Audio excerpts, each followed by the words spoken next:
why is this fear spreading so deeply? Why is it that my friends in the BJP are terrified,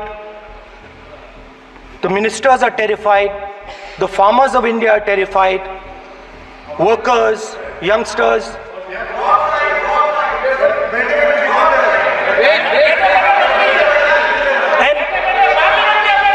And इसके बारे में मैंने सोचा, काफी सोचा, और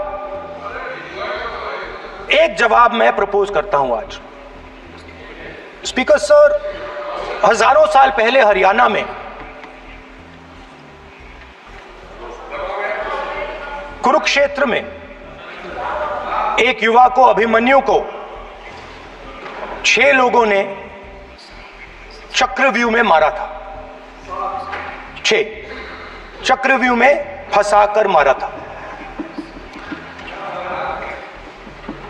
सर, चक्रव्यूह के अंदर डर होता है, हिंसा होती है, और अभिमन्यु को चक्रव्यूह में फंसाकर, ट्रैप कर 6 लोगों ने मारा। मैंने चक्रव्यूह के बारे में थोड़ी रिसर्च की और पता लगा कि चक्रव्यूह का एक दूसरा नाम होता है पद्मव्यूह, मतलब लोटस फॉर्मेशन। तो जो चक्रव्यूह होता है स्पीकर सर, वो लोटस के शेप में होता है, कमल के फूल के शेप में होता है। 21वीं सदी में सर एक नया चक्रव्यूह तैयार हुआ है स्पीकर सर, वो भी लोटस की शेप में है सर, और उसका चिन्ह प्रधानमंत्री जी अपनी छाती पर लगा के चलते हैं। सर, जो अभिमन्यु के साथ किया गया था, जो अभिमन्यु को चक्रव्यूह में फंसाया गया था, वही हिंदुस्तान के साथ किया गया है। हिंदुस्तान के युवाओं के साथ, हिंदुस्तान के किसानों के साथ, हमारी माताओं बहनों के साथ, स्मॉल बिजनेसेस के साथ, मीडियम साइज बिजनेस के साथ। सर, अभिमन्यु को 6 लोगों ने मारा था। उनके नाम द्रोणाचार्य, कर्ण, कृपाचार्य, कृतवर्मा, अश्वत्थामा और शकुनी। सर, आज भी चक्रव्यूह के बीच में 6 लोग हैं। सर, चक्रव्यूह के बिल्कुल सेंटर में, चक्रव्यूह में हजारों लोग होते हैं सर, मगर उसके बिल्कुल सेंटर में 6 लोग कंट्रोल करते हैं। तो जैसे उस टाइम 6 लोग कंट्रोल करते थे, वैसे आज भी 6 लोग कंट्रोल कर रहे हैं। चक्रव्यूह को नरेंद्र मोदी जी, अमित शाह जी, मोहन भगवत जी, अजीत दोवल जी, अंबानी और अदानी जी कंट्रोल कर रहे हैं। प्लीज, एक मिनट, प्लीज, नहीं सर, बोलने दीजिए। हाँ, आप बैठिए।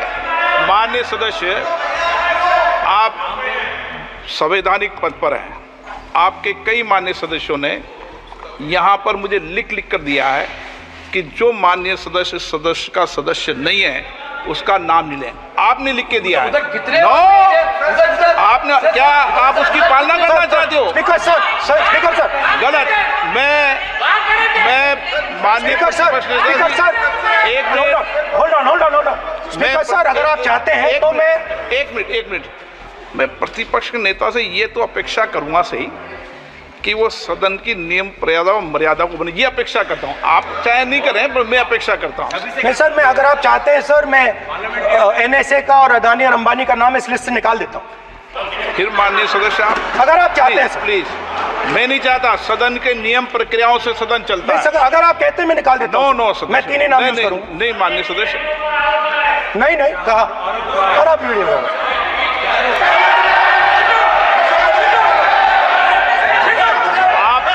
सब प्लीज, ये आप समझाइए। हाँ, Speaker sir, the Chakravyu that has captured India has 3 forces behind it. First is the idea of monopoly capital, that 2 people should be allowed to own the entire Indian wealth.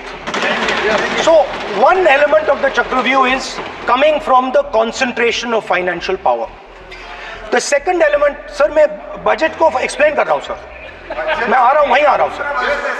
So one element is financial power. The second element is the institutions, the agencies, CBI, ED, income tax department of this nation, and the third is the political executive. Speaker sir, these three together are at the heart of the Chakravyuh, and they have devastated this country. Speaker sir, my expectation was that this budget would weaken the power of this Chakravyuh, that this budget would help the farmers of this country, would help the youth of this country, would help the laborers, the small businesses of this country.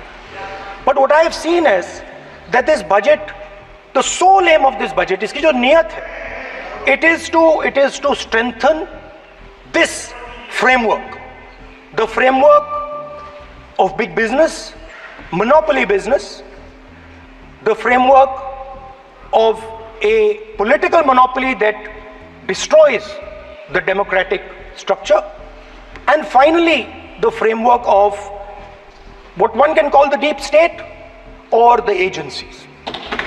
And the result of this has been the first पहला काम इस चक्रव्यूह ने क्या किया, जो हिंदुस्तान को रोजगार देते हैं, स्मॉल एंड मीडियम बिजनेसेस हैं, जो करोड़ों युवाओं को रोजगार देते थे, उन पर इस चक्रव्यूह ने आक्रमण किया. कैसे किया? नोटबंदी, जीएसटी और टैक्स टेररिज्म. आप लोग आतंकवाद की बात करते हो, पूरे देश में अगर कोई भी व्यक्ति छोटा बिजनेस चलाता है तो रात को उसको फोन कॉल आता है इनकम टैक्स डिपार्टमेंट से, जीएसटी से, और टैक्स टेररिज्म का वो शिकार बनता है. इस टैक्स टेररिज्म को रोकने के लिए बजट में आपने कुछ नहीं किया है.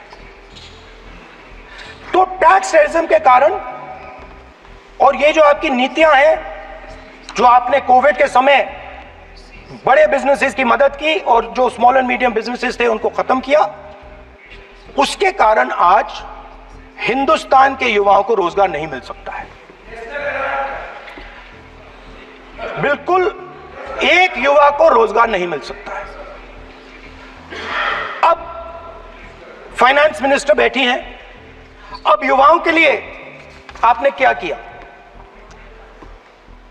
बजट में आपने इंटर्नशिप प्रोग्राम की बात करी, और ये शायद एक मजाक है, क्योंकि आपने कहा कि ये इंटर्नशिप प्रोग्राम सिर्फ हिंदुस्तान की 500 सबसे बड़ी कंपनियों में होगा, और 99% जो हमारे युवा हैं उनको इस इंटर्नशिप प्रोग्राम से कुछ लेना देना नहीं, कोई फायदा नहीं होने वाला है. तो आपने पहले टांग तोड़ दी और उसके ऊपर आप बैंडेड लगाने की कोशिश कर रहे हैं. मेन मुद्दा आज युवाओं का एग्जाम पेपर लीक है. जहां भी हम जाते हैं, आपने बेरोजगारी का चक्रव्यूह बना दिया इनके लिए, और जहां भी हम जाते हैं वो कहते हैं देखिए बेरोजगारी है मगर पेपर लीक भी होता है. तो आपने एक साइड पेपर लीक चक्रव्यूह, दूसरी साइड बेरोजगारी चक्रव्यूह. पेपर लीक मैं आपको बताता हूं 10 साल में 70 बार हुआ है. अगर आप जानना चाहते हैं, 10 साल में 70 बार हुआ है.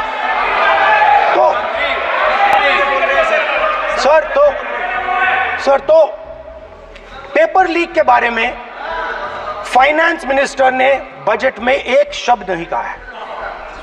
युवाओं के लिए पेपर लीक सबसे जरूरी मुद्दा है, उन्होंने एक शब्द नहीं कहा है पेपर लीक के बारे में. एक बार उन्होंने पेपर लीक नहीं कहा, और उल्टा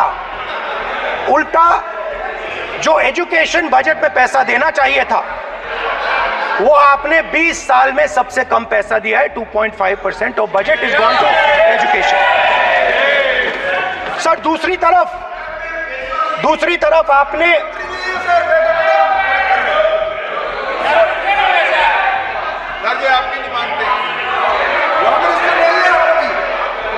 सर ये रनिंग कमेंट्री कर रहे हैं. सर, दूसरी तरफ पहली बार सेना के जवानों को आपने अग्निवीर के चक्रव्यूह में फंसाया। सही बात। इस बजट में अग्निवीरों के पेंशन के लिए 1 रुपया नहीं है।